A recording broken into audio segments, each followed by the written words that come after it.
ఇంట్లో negative energies అది ఉన్నాయా లేదా మనకు తెలియట్లేదు. కానీ ఎప్పుడు ఇంట్లో అశాంతి, గొడవలు, కొట్లాట్లు అనుకోకుండా స్టార్ట్ అయిపోతాయి.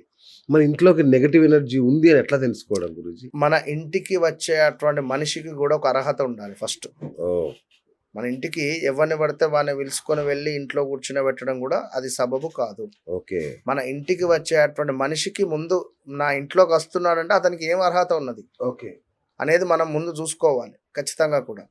లేదు ఎవరిని పడితే వారిని మనం ఇంటికి పిలిస్తే ఎవరి కళ్ళు ఎట్లుంటాయో తెలియదు, అవును. ఎవరి పరిస్థితి ఎట్లా ఉంటుందో తెలియదు. ఓకే. ఓకే. ముందు ఫస్ట్ ఇది చెయ్యాలి మనం. ఇది చేయకుండా మనం ఎట్లా పడితే అట్లా ఉంటే కూడా కుదరదు. అన్నిటికీ పరిహారాలు చేసుకుంటున్నాం కరెక్టే, కానీ అక్కడ దాకా వెళ్ళాల్సిన అవసరం ఏంది? హాస్పిటల్ దాకా వెళ్ళకుండా ఇంట్లోనే మనం ఆరోగ్యంగా ఉండొచ్చు కదా. అవును. సో ముందు అది ఫస్ట్ పాయింట్. ఇంకా రెండవది, నిమ్మకాయలు ఏవైతే ఉన్నాయో నిమ్మకాయలను మన ఇంట్లో ఎన్ని గదులు ఉన్నాయో అన్ని గదులలో అన్ని మూలలలో పెట్టాలి. అన్ని మూలలలో పెట్టాలి. ఇవాళ పెట్టినటువంటిది ఒక వారం దాకా దాన్ని వదిలేయండి. వారం తర్వాత ఏదైతే బరువెక్కింది అనేది చూసుకొని ఆ దిక్కున ఒక గాజు పాత్రలో కానీ మట్టి పాత్రలో కానీ రాళ్ళ ఉప్పును పోసి దీపం ముట్టియాలి. ఆ దిశకు, ఏ దిశకైతే ఆ దిశకు మనకు రాళ్ళ ఉప్పును వేసి చక్కగా కూడా దానిపైన ఒక మట్టి పాత్ర పెట్టి దీపారాధన చేయాలి. చేసి ఇప్పుడు ఉదాహరణకు ఈశాన్యంలో మనకు ఈశ్వరుడు అధిపతి. సో ఈశ్వరునికి సంబంధించినటువంటి ఆరాధన మనం చేసుకోవాలి. ఓకే. తూర్పు దిశ అయింది. తూర్పు దిశ ఏమిటి? మనకు తూర్పు దిశలో చక్కగా కూడా ఇంద్రుడు అంటే మనకు ఓం ఇంద్రాయ నమః అనుకున్నా కూడా మంచి పవర్ఫుల్ ఉంటుంది. ఓకే. శుక్రునికి సంబంధించిన పూజ మహాలక్ష్మి. అచ్చా. ఆగ్నేయ మూల అంటే మనకు చక్కగా కూడా లైక్ సుబ్రహ్మణ్యేశ్వర స్వామి మన అష్టోత్తరాలు కానీ సుబ్రహ్మణ్య అష్టకం కానీ చదువుకోవాలి ఇట్లా. ఇక దక్షిణానికి సంబంధించింది యముడు. సో దక్షిణానికి ఒక దీపారాధన చేయాలి, మృత్యుంజయ జపం చదువుకోవాలి. ఇక నైరుతిలో మనకు సుమారుగా కూడా అమ్మవారికి సంబంధించింది కానీ లేదా గణపతికి సంబంధించింది అయినా చేసుకోవచ్చు.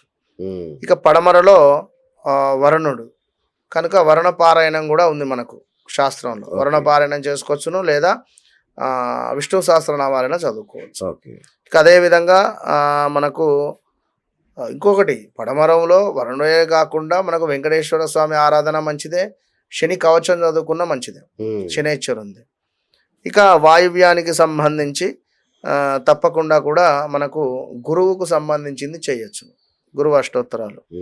ఇక ఉత్తరానికి సంబంధించింది కుబేరుడే కనుక ఉత్తరంలో లక్ష్మీదేవి ఆరాధన బాగానే ఉంటుంది. ఇక ఈశాన్యంలో ఈశ్వరుడు అని చెప్పడం జరిగింది. సో ఇట్లా ఎక్కడైతే నెగిటివ్ ఇంపాక్ట్ ఉందో మరి ఆ దిశలో రాళ్ళ ఉప్పు పెట్టాలి, దానిపై మట్టి పాత్ర పెట్టాలి, అందులో 3 వత్తులను ఒకటిగా చేసి దీపారాధన చేసి ఆ దిశకు సంబంధించినటువంటి అధిపతులు చెప్పడం జరిగింది. ఆ అధిపతులకు సంబంధించి మనం ఆరాధన చేయాలి.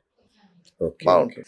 రావి చెట్టు యొక్క పుల్లలను సేకరించి ఇంట్లో రావి చెట్టుకు సంబంధించినటువంటి పుల్లలను కాల్చడం ద్వారా ఆ ధూపము ఇంట్లో వేయడం ద్వారా బాగుంటుంది. ఉత్తరేణి యొక్క పుల్లలను సేకరించి మనం ధూపం వేసినా ఇంట్లో పాజిటివ్ ఇంపాక్ట్ ఉంటుంది. అట్లాగే ఏంటి గురించి బంగారం వెండి ఇలా పెరుగుతున్నాయి, మళ్ళీ తగ్గుతుందా ఏంటి? మొన్న తగ్గింది ఖచ్చితంగా.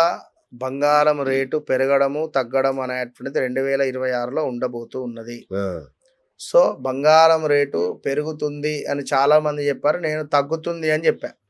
సో పెరిగింది తగ్గింది కూడా, మళ్ళీ పెరుగుతుంది మళ్ళీ తగ్గుతుంది. ఎట్టు పిమ్మట మే జూన్ జూలై తర్వాత నుండి దానికి సంబంధించినటువంటిది పూర్తి స్థాయిలో పడిపోతుంది, వెండి కానీ బంగారం కానీ. అప్పటి వరకు వెయిట్ చేయండి. ఇలాంటి తొందరపడి ఇన్వెస్ట్మెంట్ చేయకండి. వెండి అయితే 1 lakh తగ్గిపోయింది చూస్తుండగా. బంగారం ఉంది కానీ కొనేటోళ్ళు తక్కువైపోయారు, అంతే కదా వాళ్ళు చెప్తున్నారు మన.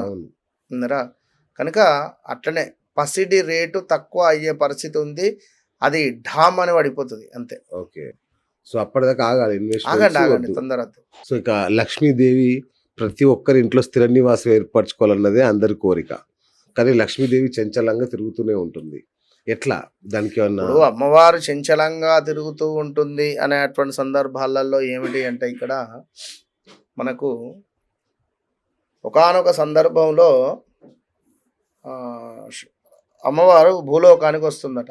ఉమ్, భూలోకానికి వచ్చినటువంటి సందర్భంలో గోవులను చూసి మురిసిపోయి గోమాత వద్దకు వెళ్తుందట. ఉమ్, మిమ్మల్ని చూస్తే నాకు ఎంతో ముచ్చటేస్తుంది, నేను మీలో కొలువు తీరుతా అంటే గోమాతలుండి, నువ్వు తల్లి చంచలమైన మనస్తత్వం నీది, నువ్వు సరిగా ఉండవు అని చెప్పి అంటుందట.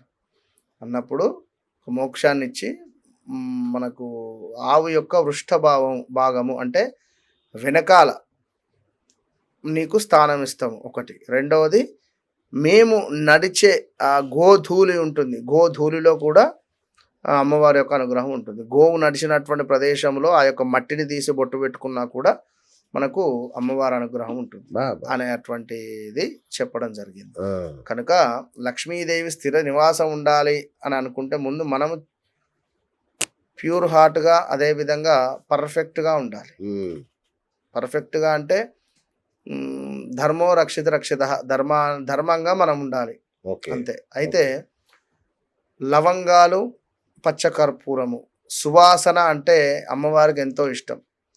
సువాసన కలిగినటువంటి ప్రదేశంలో అమ్మవారు కొలువు తీరుతుంది. ఉమ్, కనుక లవంగాలు, అదేవిధంగా పచ్చకర్పూరము, ఈ రెండింటిని మిక్స్ చేసి ఒక క్లాత్లో, ఇప్పుడు మీరు వేసుకున్నారు గులాబీ రంగు, అలాంటి రంగులో ఉండేటువంటి ఒక 1 మీటర్ క్లాత్ తీసుకొని అందులో చక్కగా కూడా 8 లవంగాలు, కొంత పచ్చకర్పూరం వేసి ఒక మూటలాగా కట్టాలి. అచ్చా. కట్టి దీనిని మీరు మీ ఇష్టదైవం వద్ద కానీ లేదా అమ్మవారి వద్దనన్న పెట్టి లక్ష్మీ అష్టోత్తరాలను చదువుకోవాలి. ఓకే.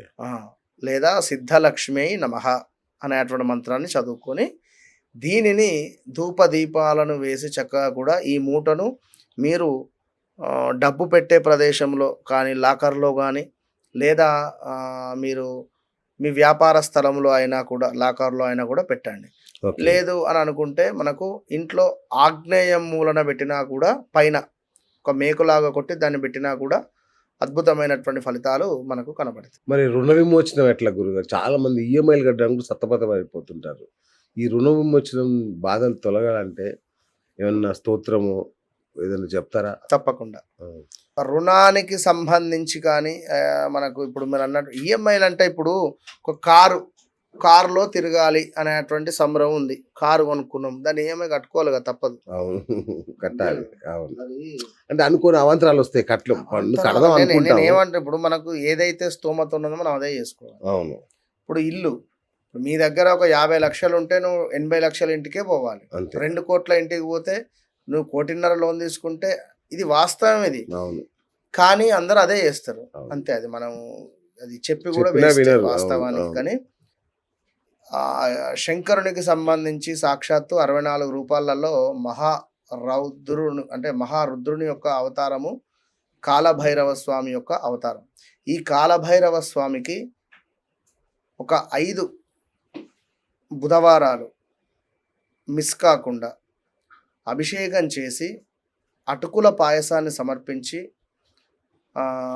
మిశ్రి అంటారు మనకు, లైక్ డైమండ్ ఆకారాలలో ఉంటవి మిశ్రి బిళ్ళలు, అవును, వీటిని అవును, వీటిని స్వామివారికి సమర్పించాలి. అభిషేక అనంతరం కూర్చొని కాలభైరవ అష్టకం చదువుకోవాలి.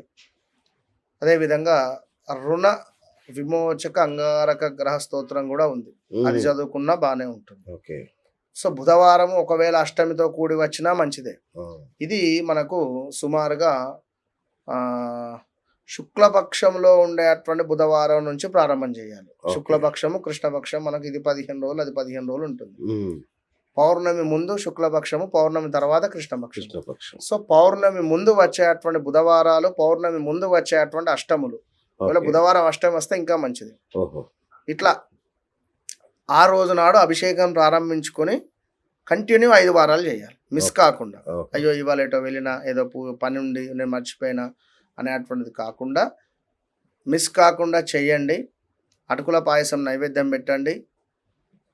అదేవిధంగా ఈ మిశ్రీ బిళ్ళలను సగము, ఉదాహరణకి ఇన్ని తీసుకెళ్లారు, ఉమ్, హాఫ్ గుళ్ళో పంచండి. హాఫ్ ఇంటికి తీసుకొని రండి. అచ్చా.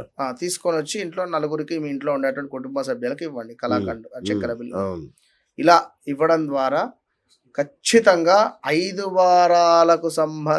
వారాలు పూర్తయ్యేసరికి కానీ ఇంత లోపే తప్పకుండా మనకు రిజల్ట్ అనేటువంటిది కనబడుతుంది. మరి